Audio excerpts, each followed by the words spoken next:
2 நாளைக்கு முன்னாடி நைட்டில் நம்ம ஏரியாவில் நல்ல மழை பெஞ்சிச்சு குருநாதா. அடித்த காற்று மழையில் மரத்தில் இருந்த அணில் கூடு குருவி கூடு எல்லாமே பிச்சுட்டு வந்துடுச்சு. அந்தளவுக்கு காற்றும் அதிகமாக அடிச்சுது.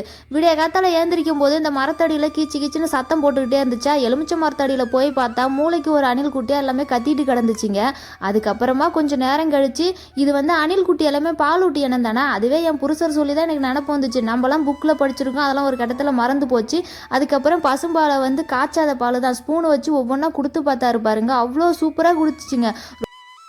எனக்கு தெரிஞ்சு இந்த அணிலோட குடும்பம் என்னமே, நம்ம வாசலில் இந்த அரிசி மாவில் மாக்கோளம் போடும்போது ரெகுலராக மாவுலாம் சாப்பிடும். அதே மாதிரி வறண்டாவில் அரிசிலாம் ஏதாவது வச்சுருந்தோம்னா சாக்கெல்லாம் ஓட்ட போட்டு சாப்பிட்டுட்டு இருக்கோம். நானும் எதுவும் தொந்தரவுலாம் பண்ண மாட்டேன், சாப்பிட்டு போனால் போதுன்னு விட்டுருவேன். நாங்களே பாவப்பட்டு தாயனுக்கு வேற என்ன ஆச்சோ தெரியல, மழரில் ஏதாச்சோ தெரியல, குட்டிங்களை இந்த மாதிரி விட்டுட்டு போயிடுச்சுன்னு ரொம்ப ஃபீல் பண்ணிட்டு இருந்தேன் குருநாதா. ஆனால் லாஸ்ட்டு கிளைமேக்ஸ் தான் எங்களுக்கே கொஞ்சம் ஷாக்கிங்காக இருந்துச்சு. ஒரு 2-3 மணி நேரம் வரைக்குமே அந்த தாயணிலும் வரவே இல்லை. இதுங்கெல்லாம் பால் குடிச்சிட்டு இந்த தேங்காய் நாரெலாம் கொஞ்சம் பிச்சு போட்டு ஒரு பக்கெட்டில் போட்டு இந்த அணில் குஞ்செல்லாம் நாங்கள் போட்டு வச்சுருந்தோமா. 2 மணி நேரம் கழிச்சு மறுபடியும் அதுங்களுக்கு பசி எடுத்துருக்க மாட்டு கத்த ஆரம்பிச்சிச்சு. அதுக்கப்புறம் எங்கேருந்து தான் அந்த தாய் அணில் வந்ததே தெரியல. ஒவ்வொரு குட்டியாகவே தூக்கிட்டு போயிடுச்சு.